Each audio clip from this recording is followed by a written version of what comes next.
பிதா குமாரன் பரிசுத்தாவின் திரியேக நாம நம்மை ஆஸ்வத்து காப்பதாக. ஆமேன். ஆண்டவரை நோக்கி நாம் ஜெபம் செய்வோம். கிருபை இரக்கமுள்ள நல்ல ஆண்டவரே, இந்த மாதத்துடைய 2வது வெள்ளிக்கிழமையிலே ஆண்டவராக கிருபையை தேடி நாங்கள் வந்திருக்கின்றோம். பொழுது சாய்ந்த அந்த நேரமாயிட்டே யார் அன்றைக்கு போவோம் ஆண்டவரே. நித்திய ஜீவசனம் உங்களிடத்தில் உண்டாயிருக்கிறது. எல்லாவற்றுக்கும் மேலாக நீர் எங்களோடு கூட பேசும்போது எங்களுடைய இருதயங்கள் கொழுந்து விட்டு எரியும் என்பதை நாங்கள் அறிந்திருக்கின்றோம். உமது பசுத்த பிரசனத்தை உணர்ந்தவர்களாக இந்த நாளை நாங்கள் முடிக்க எங்கள் உதவி செய்யுமாங்கள். அது இயேசு கிறிஸ்துவின் பாதம் கெஞ்சி கொண்டாடுகிறோம் சுவாமி. ஆமேன். இந்த ஆலய ஆராதனைக்கு ஆரம்பமாகும் கர்த்தருடைய நாமத்தை புகழ்ச்சி உண்டாக்க வண்ணமாக்கும். ஜெபமாலை கீர்த்தனையிலே 108வது கீர்த்தனை பாடுவோம். கீர்த்தனை 108. அருள் ஏராளமாய் பெய்யும், உறுதி வாக்கிடுவே, ஆறுதல் தேர்தல் செய்யும், சபையை உயிர்ப்பிக்குமே.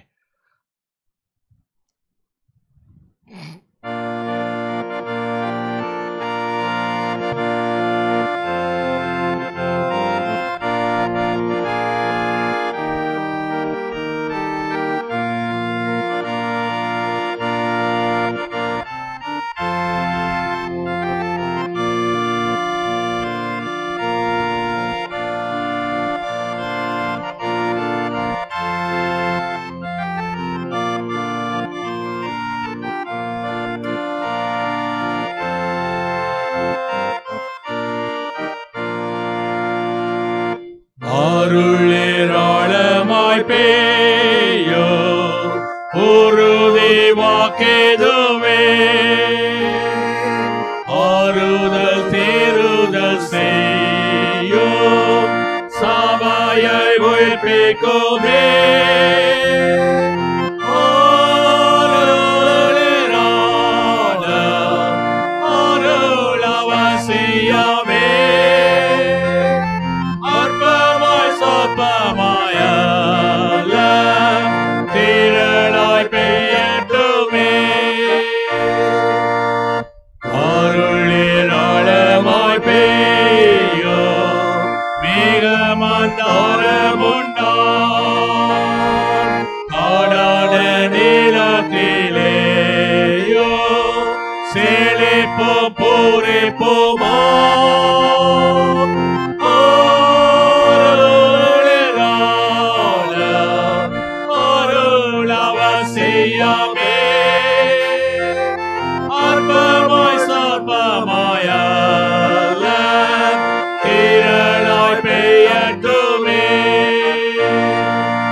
கர்த்தரானவர் உங்களோடு இருப்பாராக.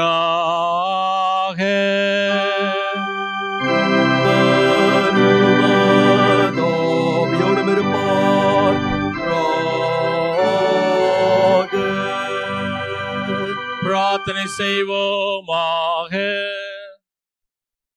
சர்வ வல்லமுள்ள நித்திய பராபரனே, கிருபைந்தாயமுள்ள பிதாவே, தேவரங்களுக்கு ரட்சிப்புண்டாக முடிய திருவசனத்தை கட்டளையிட்டு அதில் முடிய திருச்சித்தத்தையும் கரையேறு வழி எங்களுக்கு தெளிவாய் வெளிப்படுத்தினதுக்காக உமக்கு ஸ்தோத்திரம் செலுத்துகின்றோம்.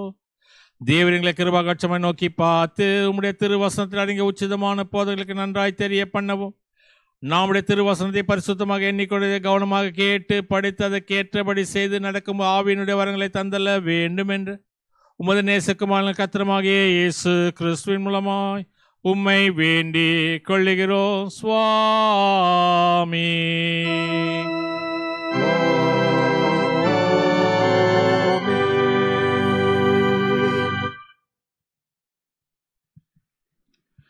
இந்த நாளுக்கென்று குறிக்கப்பட்டிருக்கிற வேத பகுதியை வாசிக்க கவனமாக கேட்போம். அது உபாகமங்களின் புத்தகம் 28வது அதிகாரம் முதல் 14 வசனங்கள். உபாகமம் 28 முதல் 14 வசனங்கள்.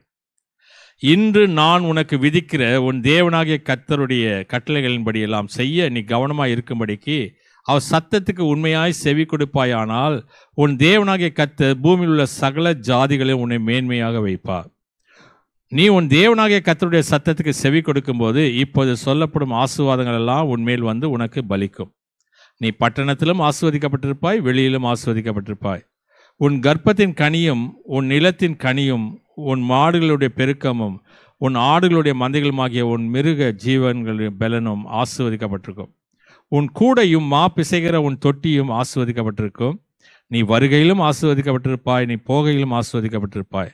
உனக்கு விரோதமாய் எழும்பும் உன் சத்துருக்களை கர்த்தர் உனக்கு முன்பாக முறிய அடிக்கப்படும்படி ஒப்பு கொடுப்பார். ஒரு வழியாய் உனக்கு எதிராக புறப்பட்டு வருவார்கள், 7 வழியாய் உனக்கு முன்பாக ஓடி போவார்கள்.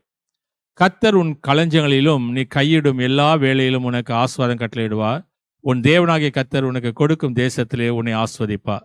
நீ உன் தேவனாகிய கர்த்தரின் கட்டளைகளை கைக்கொண்டு அவர் வழிகளில் நடக்கும்போது கர்த்தர் உனக்கு ஆணையிட்டபடியே உன்னை தமக்கு பரிசுத்த ஜனமாக நிலைப்படுத்துவார்.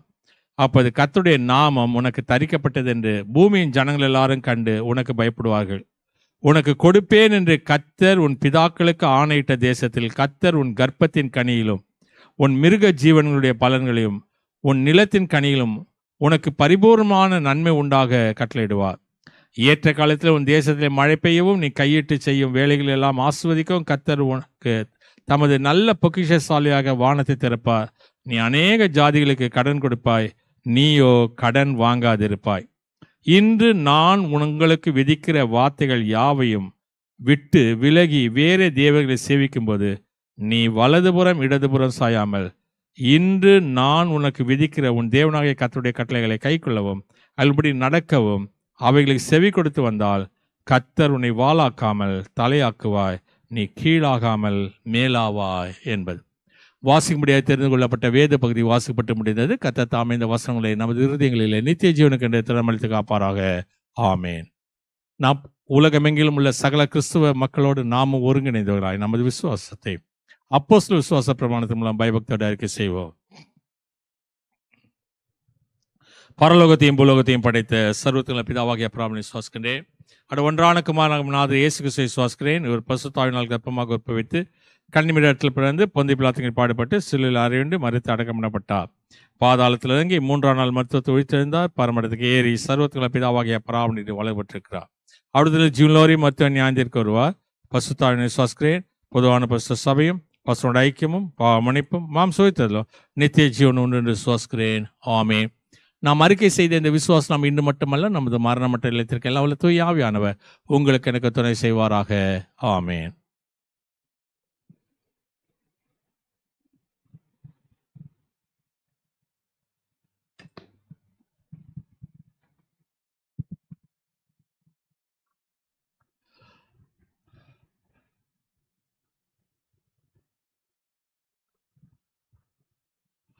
மீண்டுமாக கடவுளின் நாமத்தை நாம் மகிமைப்படுத்தக்கூடியவர்களாக ஞானப்பாட்டு புத்தகத்தில் 231வது ஞானப்பாட்டை நாம் பாடுவோம். ஞானப்பாட்டு எண் 231.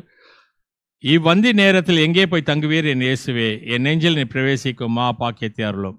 231வது ஞானப்பாட்டை பாடும்போது அருளுரைக்கென்று நம்மை ஆயத்தம் செய்து கொள்வோம்.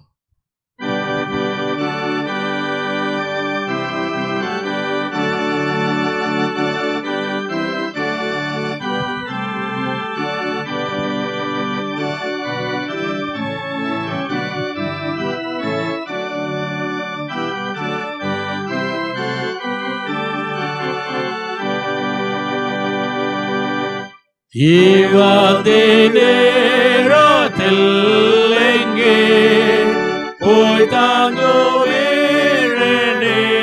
சுவே என் நெஞ்சில் நீர் பிரவேசிக்கோ பாபாகேயா தாயாருளோ ஆனேசரே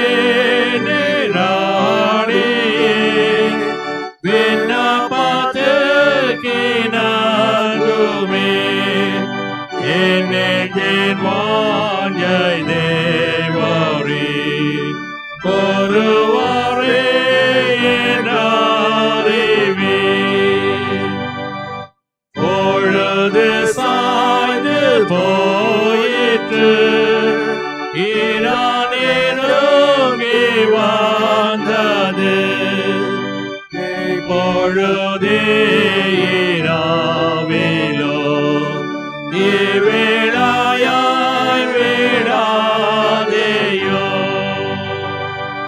ஆயனை பாவராத்திரே பீடித்து கேடு காவடி நீரொளி வீசியாருளோ ரட்சிப்பின் பாதை காண்பியோ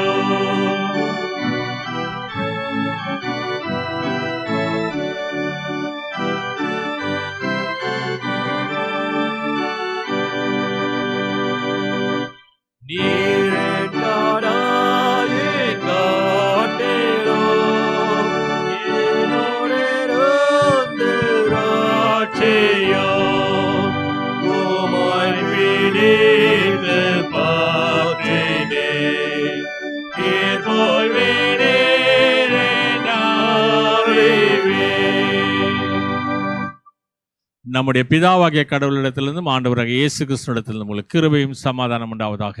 ஆமேன். அமர்வோம். இந்த நாளுக்கென்று குறிக்கப்பட்டிருக்கூடிய ஒரு வாக்குத்தத்தத்தை நாம் வாசிக்க கவனமாக கேட்போம். அது உபாகமங்களின் புத்தகம் 1 அதிகாரம் 11வது வசனம். உபாகமம் 1 அதிகாரம் 11வது வசனம். ஒரு வாக்குத்தத்தம். நீங்கள் இப்பொழுது இருக்கிறதை பார்க்கிலும் 1000 மடங்கு அதிகமாகும்படி உங்கள் பிதாக்களுடைய தேவனாகிய கர்த்தர் உங்களுக்கு சொல்லியபடியே உங்களை ஆசீர்வதிப்பார். நீங்கள் இப்போது இருக்கிறதை பார்க்கிலும் 1000 மடங்கு அதிகமாகும்படி உங்கள் பிதாக்களினுடைய தேவனாகிய கர்த்தர் உங்களுக்கு சொல்லியபடியே உங்களை ஆசீர்வதிப்பார். ஆண்டவரை நோக்கி நாம் ஜெபம் செய்வோம்.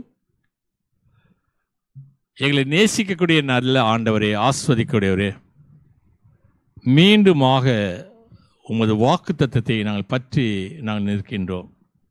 இம்மட்டுமாய் எங்களுக்கு உதவி செய்த இம்மானுவேலர், எபினேசர் எங்களோடு கூட இடைப்பட்டு இந்த வாக்குத்தத்தத்தை நாங்கள் சரியாய் புரிந்து கொள்ள உதவி செய்யுமாய் அது இயேசு கிறிஸ்துவின் பாதம் கெஞ்சி மன்றாடுகிறோம் சுவாமி. ஆமீன். கிறிஸ்துவுக்குள் அன்பான சகோதர சகோதரிகளே, விசுவாசிகளே, தொடர்ந்து இந்த ஆண்டு முழுவதும் வெள்ளிக்கிழமைகளிலே நாம் ஆலய ஆராதனையிலே கலந்து கொள்ள கர்த்தர் நமக்கு உதவி செய்வார். உபாகமங்களின் புத்தகம் 1 அதிகாரம் 11வது வசனம் சொல்லுது, நீங்கள் இப்போது இருக்கிறதை பார்க்கிலும் 1000 மடங்கு அதிகமாகும்படி உங்கள் பிதாக்களின் தேவனாகிய கர்த்தர் உங்களுக்கு சொல்லியபடியே உங்களை ஆசீர்வதிப்பார். புதிய மொழிபெயர்ப்பில் இது எப்படி போடப்பட்டிருக்குது என்று சொன்னால், புதிய மொழிபெயர்ப்பில் உபாகமங்களின் புத்தகத்துக்கு இணை சட்டம் அப்படின்னு சொல்லி அதுக்கு பெயர்பட்டிருக்கு. 1 அதிகாரம் 11வது வசனம். உங்கள் மூதாதையர்களுடைய கடவுளாகிய ஆண்டவர் நீங்கள் இப்போது இருப்பதை விட 1000 மடங்கு உங்களை பெருக செய்வாராக, வாக்களித்தது போல உங்களுக்கு ஆசி வழங்குவாராக. ஆண்டவர் நீங்கள் இப்போது இருப்பதை காட்டிலும் 1000 மடங்கு உங்களை பெருக செய்வாராக, வாக்களித்தது போல உங்களை ஆசி வழங்குவாராக. ஏன் இந்த வார்த்தைகள் சொல்லப்படுகிறது என்று சொன்னா, இஸ்ரவேலை ஆசீர்வதிப்பதே கர்த்தருக்கு பிரியம். என்னாகம புத்தகம் 24வது அதிகாரம் 1 வசனம். கர்த்தருடைய வேலை என்ன? ஆசீர்வதிக்கிறது தான். நம்மள மாதிரி பெற்றவங்க மாதிரி தான் பிள்ளைகளை நல்லா இருக்கும் போது செல்லமே கண்மணியே, தங்கமே அப்படின்னு கொஞ்சிட்டு கோவம் வரும்போது கண்ட கண்ட வார்த்தையில திட்டுறதெல்லாம் இல்லை. ஆனா கர்த்தருடைய வார்த்தை என்ன? அவர் ஆரம்பம் முதலே நம்மை ஆஸ்வதிக்கக்கூடிய ஆண்டவர். ஆதாம் ஏவாள் முதல் கொண்டு அவர் ஆஸ்வதித்தார், நீங்க போய் பூமி எங்கும் பலுகி பெருகுங்கள். ஆனா அங்கங்க ஒவ்வொரு நிபந்தனைகளை கர்த்தர் கட்டளையிடுவார், கட்டளைகளை கொடுப்பார். கட்டளை இல்லாம ஆசீர்வாதம் கிடையாது. கர்த்தர் ஒரு கட்டளையும் கொடுப்பார், ஒரு ஆசீர்வாதத்தையும் கொடுப்பார்.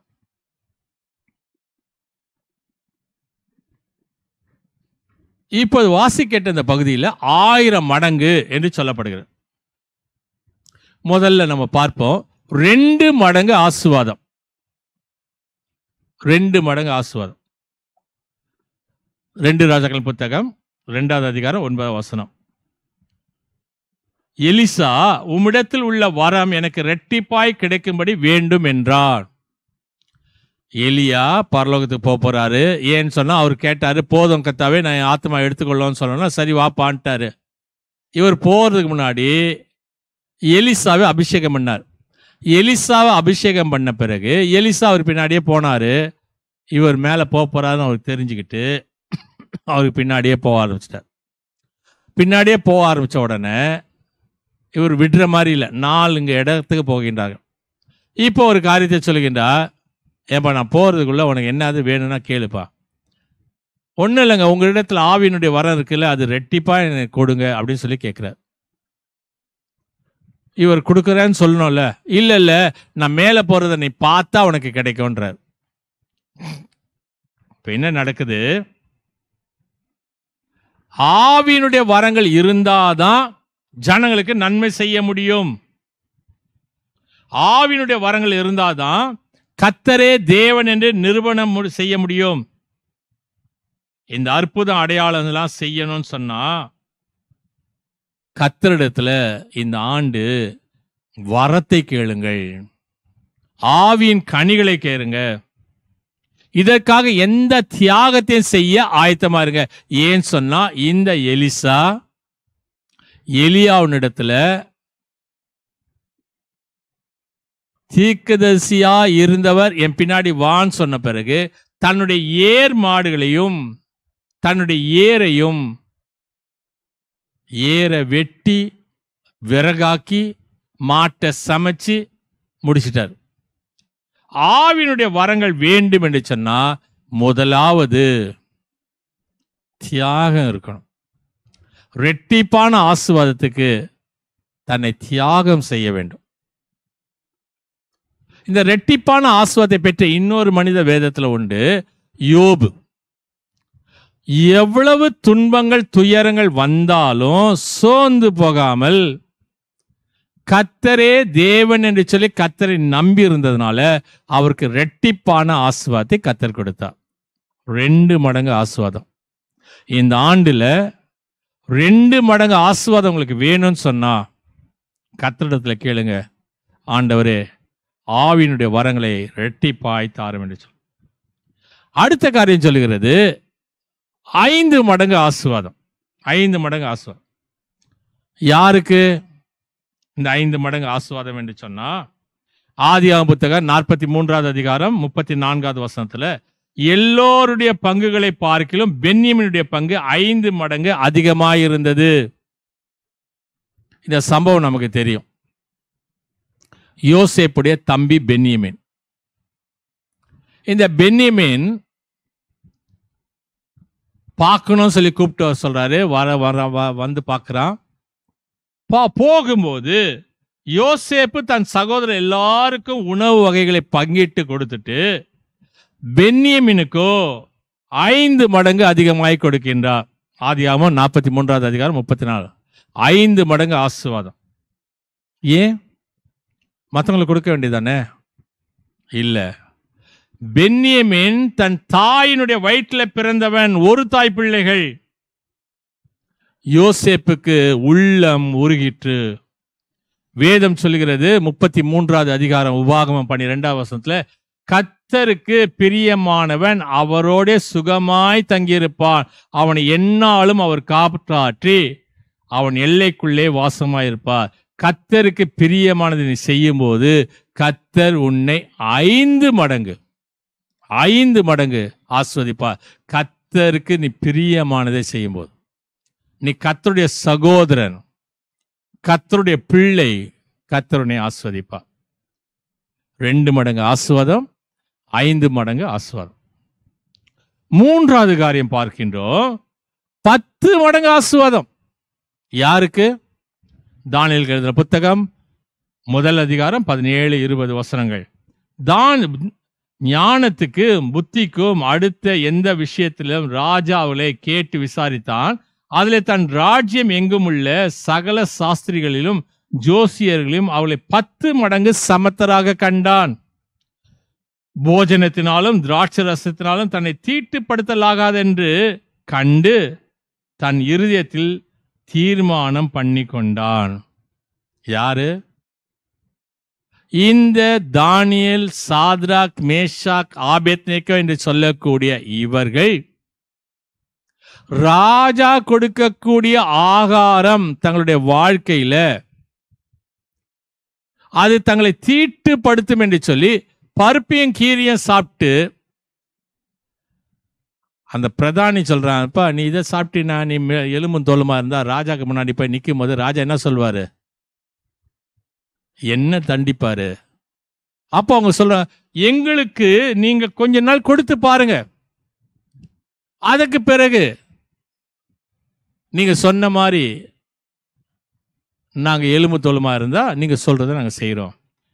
அதனாலதான் ராஜாக்கு முன்பாக நிற்கும்போது ஞானத்துக்கும் புத்திக்கும் அடுத்த எந்த விஷயத்திலும் ராஜா அவளை கேட்டு விசாரித்தானோ அதிலே தன் ராஜ்யம் எங்குமுள்ள சகல சாஸ்திரிகளிலும் ஜோசியரிலும் அவளை 10 மடங்கு சமத்தராக கண்டான். 1 2 எல்லாம் இல்ல, 5 எல்லாம் இல்ல, 10 மடங்கு பிரில்லியன்சி, ஐக்கியூ. இப்படிப்பட்ட வாழ்க்கையை அவர்கள் பெற்றுக்கொண்டார்கள். இன்னைக்கு நீ போஜன பிரியனாய் இருக்காத, நீ போஜன பிரியன் அல்ல. 10 மடங்கு ஞானம் வேண்டுமா? உங்களோட அலுவலகத்தில் பணிபுரியக்கூடியவர்களுக்கு மத்தியில நீ சமத்தனாக விளங்க வேண்டுமா? உங்களை பரிசுத்தத்தை காத்து கொள்ளுங்கள். உங்களை தீட்டுப்படுத்தாமல் உங்களை ஆசீர்வாதத்துக்கு காத்திருங்கள். கர்த்தர் உங்களுக்கு உதவி செய்வார். முதல் காரியம் சொன்ன 2 மடங்கு ஆசீர்வாதம் எலிசா, 5 மடங்கு ஆசீர்வாதம் பென்யமின், 10 மடங்கு ஆசீர்வாதம் தானியேலுக்கும் அவன் நண்பர்களுக்கும். அடுத்தது 100 மடங்கு ஆசீர்வாதம் யாருக்கு? ஆதியாகமம் புத்தகம் 26வது அதிகாரம் 12வது வசனம். ஈசாக்கு அந்த தேசத்தில் விதை விதைத்தான், கர்த்தர் அவனை ஆசீர்வதித்தார், இந்த வருஷத்திலே 100 மடங்கு அதன் பலனை அடைந்தான். ஒரு நெல்லுக்கு ஒரு அரிசி அப்படின்ற கணக்குல 100 மடங்கு ஆசீர்வாதம். ஏன்? இன்னைக்கு 3 முறை மழை பெய்து 3 முறை போகம் செய்யக்கூடிய தஞ்சாவூர் மாவட்டத்தில் போய் நீங்க பார்த்தா கூட 100க்கு 100 விளைச்சல் வராது. 70 80 அவ்வளவுதான் வரும், அதுக்கு மேல வருவதற்கு வாய்ப்பே இல்லை. ஆனா இவனுக்கு 100 மடங்கு ஆசீர்வாதத்தை கர்த்தர் கொடுத்தாராம். வசனத்தை உங்களுக்காக வாசிக்கிறேன். ஈசாக்கு அந்த தேசத்தில் விதை விதைத்தான், கர்த்தர் அவனை ஆசீர்வதித்தார், அந்த வருஷத்துல 100 மடங்கு பலனை அடைந்தான். இந்த 100 என்பது வேதத்துல ஒரு மிக முக்கியமான ஒரு எண்ணிக்கை, பரிபூரணத்தினுடைய எண்ணிக்கை. மத்திய எழுதின சுவிசேஷம் 13வது அதிகாரம் 8வது வசனம். நல்ல நேரத்தில் விதைக்கப்பட்ட விதைகள் 1க்கு 30 60 100 பலன் தந்தது. 100 என்பது பரிபூரணத்தினுடைய எண்ணிக்கை. இதற்கு காரணம் என்ன? இந்த ஆசீர்வாதத்தை பெறுவதற்கு இந்த ஈசாக்குக்கு என்ன காரணம்? ஆதியாகமம் புத்தகம் 24வது அதிகாரம் 63வது வசனம். அவன் ஒரு தியான புருஷன், தியானிக்கிறவன், கர்த்தரை தியானிக்கிறவன். அதனாலதான் சங்கீதங்கள் புத்தகம் 1 அதிகாரம் 2வது வசனத்தில் வாசிக்கும் போது, சங்கீதம் 1-2 வாசிக்கும் போது, இரவும் பகலும் அவர் வேதத்தின் மேல் பிரியமாயிருக்கிற மனுஷன் பாக்கியவான், அவன் செய்வதெல்லாம் வாய்க்கும். இவன் ஒரு தியானிக்கிறவன், கர்த்தரை தியானிக்கிறவன், வேதத்தை தியானிக்கிறவன். அவன் செய்வதெல்லாம் வாய்க்கும். வேத வசனத்தை தியானியுங்கள், கர்த்தருடைய அன்பை தியானியுங்கள். கல்வாரியினுடைய மேன்மையை தியானியுங்கள். உங்களுக்கு 2 மடங்கு இல்லை, 5 மடங்கு இல்லை, 100 மடங்கு, 10 மடங்கு அல்ல, 100 மடங்கு ஆசீர்வாதத்தை கர்த்தர் கொடுக்கின்றார். அடுத்த காரியம் 2, 5, 10, 100. அடுத்தது 1000 மடங்கு ஆசீர்வாதம். அதை தான் இப்போ வாசிக்கிட்ட பகுதி. உபாகமம் 1:11. நீங்கள் இப்போது இருக்கிறதை பார்க்கலாம் 1000 மடங்கு அதிகமாகும்படி உங்கள் பிதாக்களின் தேவனாகிய கர்த்தர் உங்களுக்கு சொல்லியபடியே உங்களை ஆசீர்வதிப்பாராக. எப்படி இந்த ஆசீர்வாதம் வந்துச்சு? இந்த ஆசீர்வாதத்தை இஸ்ரவேலுக்கு மோசே கூறினார். மோசே இந்த ஆசீர்வாதத்தை கொடுக்கிறார் இஸ்ரவேல் ஜனங்களுக்கு. இஸ்ரேல் என்று சொன்ன என்ன அர்த்தம்? கடவுளோடு, தேவனோடு போராடி வெற்றி பெற்றவன் சொல்லி அர்த்தம். யாப்போக் என்று சொல்லக்கூடிய ஆற்றங்கரையில யாக்கோபு என்று சொல்லக்கூடிய ஒரு எத்தன். இந்த யாக்கோபை குறித்து நான் பார்த்தேன். வெறும் கோலும் தடியுமா இந்த கரையை நான் கடந்தேன், இப்போ பரிவாரங்களோடு வருகிறேன், 2 பரிவாரங்களோடு வருகிறேன் என்று சொல்லி, நீர் என்னை ஆசீர்வதித்தாலோடு போக விடேன் என்று சொன்ன அந்த ஜெபம், மன்றாட்டின் ஜெபம் யாக்கோபை இஸ்ரவேலாக மாற்றினது. எத்தனாயிருந்த யாக்கோபு அன்று முதல் 1000 மடங்கு ஆசீர்வாதத்தை சுதந்தரித்துக் கொண்டார். தேவனுடைய பிள்ளைகளை, நீ ஜெபிக்கும் போது, நீ மன்றாடும் போது, நீ போராடும் போது 1000 மடங்கு ஆசீர்வாதத்தை கர்த்தர் உனக்கு தருகின்றார். அதனாலதான் யோவான் எழுதின சுவிசேஷம் 14:14 சொல்கிறது, என் நாமத்தினாலே நீங்கள் எதை கேட்டாலும் அதை நான் உங்களுக்கு தருவேன். ஊக்கமாய் ஜெபிக்கும் போது 1000 மடங்கு ஆசீர்வாதம். விசுவாசமாய் இருக்கும்போது 1000 மடங்கு ஆசீர்வாதம். விடாப்பிடியாய் இருக்கும்போது, கர்த்தரிடத்துல விசுவாசமாய் இருக்கும்போது 1000 மடங்கு. போராட்டமும் இருக்கும்போது 1000 மடங்கு ஆசீர்வாதம். ஏதோ ஜெபம் சொன்னா கடமைக்காக 4 வார்த்தை ஜெபிப்பதல்ல. உன் வீட்டுல கடன் பிரச்சனைகளா, பற்றாக்குறையா, சத்துருவின் போராட்டமா, குடும்பமாக உபவாசித்து போராடி வெற்றி பெறுங்கள். 1000 மடங்கு ஆசீர்வாதத்தை பெறுவீர்கள். 2, 5, 10, 100, 1000. அடுத்தது கோடா கோடியான ஆசீர்வாதம். யாருக்கு? மணவாட்டிக்கு. ஆதியாகமம் புத்தகம் 24:60 சொல்லுகிறது, ரெபேக்காளை வாழ்த்தி, எங்கள் சகோதரியே, நீ கோடா கோடியாய் பெருகுவாயாக, உன் சந்ததியார் தங்கள் பகைஞருடைய வாசல்களை சுதந்திரத்துக் கொள்வார்களாக என்று சொல்லி ஆசீர்வாதத்தை கொடுக்கின்றான் லாபான். 1000 மடங்கு இல்ல, கோடா கோடி மடங்கு. யாருக்கு? மணவாட்டிக்கு. ஈசாக்குக்கு மணவாட்டியாக ரெபேக்காள். அப்போ அது 2 மடங்கு, 5 மடங்கு, 10 மடங்கு, 100 மடங்கு, 1000 மடங்கெல்லாம் போதாது. கோடா கோடியான ஆசீர்வாதத்தை கொடுக்கிறார் என்று சொன்னா, இன்று நீ கர்த்தருக்கு மணவாட்டியாய் இருப்பாய் என்று சொன்னா, கர்த்தர் உனக்கு கோடா கோடியாய் பெருக செய்வாராக.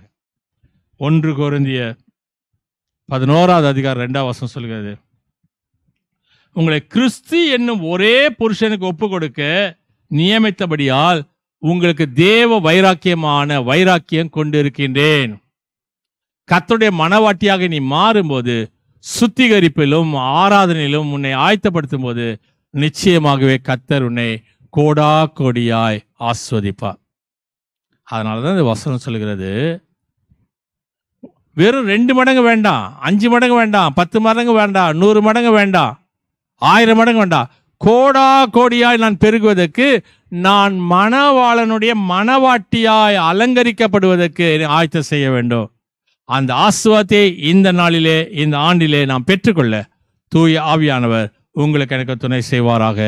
ஆமேன். ஆண்டவரை நோக்கி நாம் ஜெபம் செய்வோம். மகா கிருபையுள்ள நல்ல ஆண்டவரே, எங்களுக்கு 2 மடங்கு ஆசீர்வாதம் அல்ல ஆண்டவரே, எங்களுக்கு 5 மடங்கு ஆசீர்வாதம் வேண்டாம் பெனியனை போல. எங்களுக்கு 100 மடங்கு 10 மடங்கு ஆசீர்வாதம் தானியேலை போல வேண்டாம். 100 மடங்கு ஈசாக்கை போல வேண்டாம். 1000 மடங்கு இஸ்ரவேலை போல வேண்டாம். எங்களுக்கு கோடா கோடியான ஆசீர்வாதத்தை நாங்கள் இந்த ஆண்டிலே பெற எங்களுக்கு உதவி செய்தலும். ஆண்டவராக இந்த கிருபையும் உங்களுடைய ஆலோசனை வழிநடத்தலும் பாதுகாப்பு எங்களோடு கூட நிறைவாய் தங்கி இருக்கட்டும். துதி ஸ்தோத்திரம் கன மகிமை செலுத்துகிறோம். இயேசு கிறிஸ்து நாமத்தை வேண்டிக் கொள்கிறோம் சுவாமி. ஆமேன். பரமண்டலக்கு எங்கள் பிதாவே, நீ நாமம் பரிசுத்தப்படுவதாக, ராஜ்யம் வருவதாக, சித்தம் பரமண்டலே செய்யப்படுவது போல பூமியிலும் செய்யப்படுவதாக. அன்றில் அப்பத்தை இன்று தாரும். என் கடனாளுக்கு நாம் மன்னிக்கிறது போல இந்த பாட்டில் மன்னியும். எங்கள் சோதனைக்கு பிரவேசிக்கப்படாதரும் தீர்ந்து ரட்சித்துக்கொள்ளும். ராஜ்யம் வல்ல மகிமை என்ன சுவாமி. ஆமேன். நம்முடைய ஆண்டவராக இயேசு கிறிஸ்துவின் கிருபையும் பிதாவாக தேவனுடைய அன்பும் பரிசுத்தமுடைய ஐக்கியம் ஆசீர்வாதம் வழி நடத்தலும் சதா காலத்திலும் நாம் அனைவரோடும் இன்று என்று இருப்பதாக. ஆமேன்.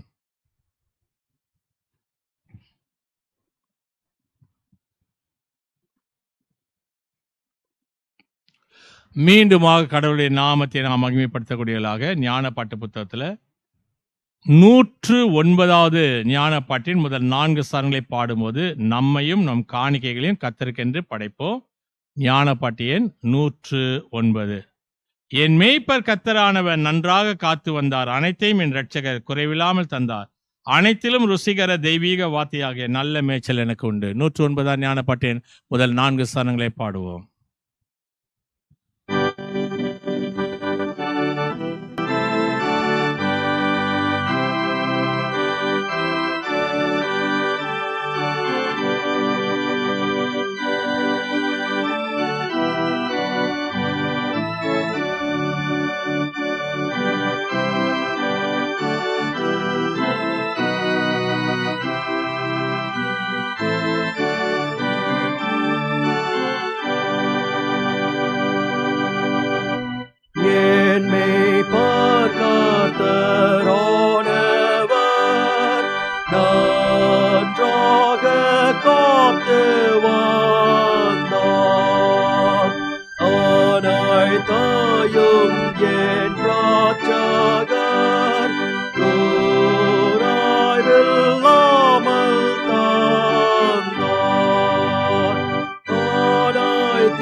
Sirasai Maga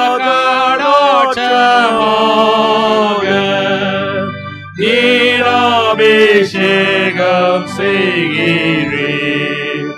அடியேனை நீர் மாறவே என் பாத்திரோ நிரம்போ. நாம் ஆண்டவரை நோக்கி நாம் ஜெபம் செய்வோம். நல்ல ஆண்டவரே, ஆசீர்வதிக்கூடியவரே, நாங்கள் கீழாகாமல் மேலாகவும், நாங்கள் வாளாகாமல் நாங்கள் தலையாகவும், எங்களை போக்கிலும் வரத்திலும் நீர் எங்களை ஆஸ்வதிக்கக்கூடிய தயவுக்காக நன்றி செலுத்துகின்றோம்.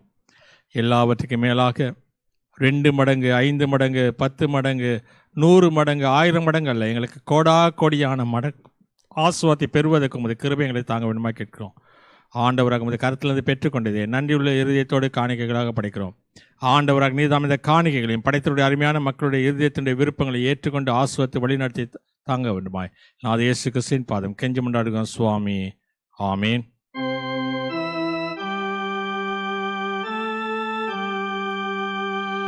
கர்த்தாவே, உமது சத்தியத்தை எங்களை பரிசுத்தமாக்கோ. வசனமே சத்தியம். ஹல்லேலூயா. பிரார்த்தனை செய்வோமாக.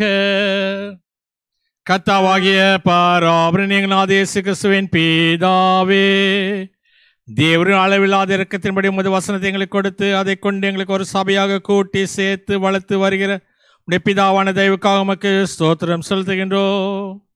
நம்முடைய திவ்ய வசனத்தை நன்றி அறிந்த மனதோடு ஏற்றுக்கொண்டு எங்களுடைய நடக்கதை கொத்ததாக்கி விசுவாச நம்பிக்கையிலும் ஸ்நேகத்தில் மென்மேலும் வளர்ந்து கடைசியிலே நித்திய மோட்சத்தை அடைய தேவனுக்கு பரிசுத்தாவியை கொடுக்க வேண்டும் என்று உமது நேசகுமாரன் கர்த்தருமாகிய இயேசு கிறிஸ்துவின் மூலமாய் உம்மை வேண்டி கொள்ளுகிறோம் சுவாமி.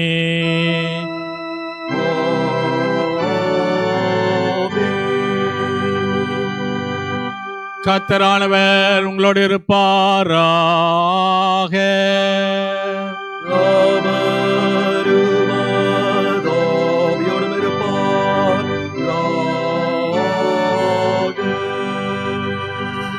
கர்த்தரானவர் உன்னை ஆசீர்வதித்து உன்னை காப்பாராக.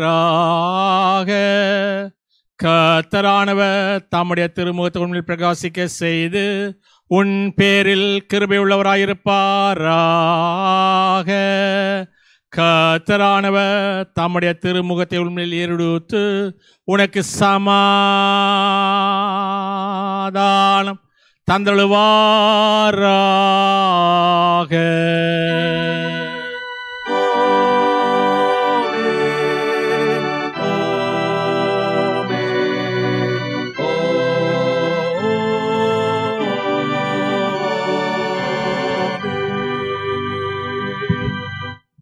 துதி பாடலாக 263 ஞானப்பாட்டின் 7ஆம் சரணத்தை பாடுவோம். ஞானப்பாட்டின் 263 7ஆம் சரணம். மன்றாடி பாடி கிறிஸ்தவனாக நடந்து கொண்ட வேளையை.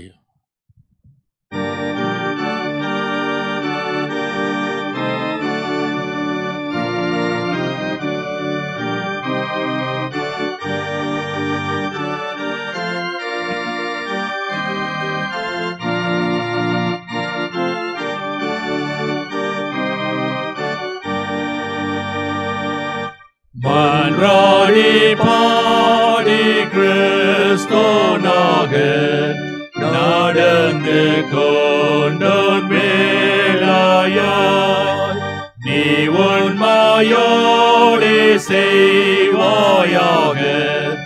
அப்போதே ஆசீர்வாதத்தை திரும்ப காண்பானே கர்த்தாவால் கைவிடப்படார்.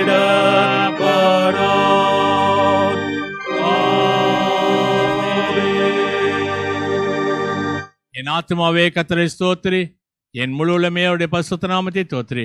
என் ஆத்துமாவே கர்த்தரை ஸ்தோத்திரி, கர்த்தர் செய்த சகல உபகாரம் மறவாதிரு. ஆமேன்.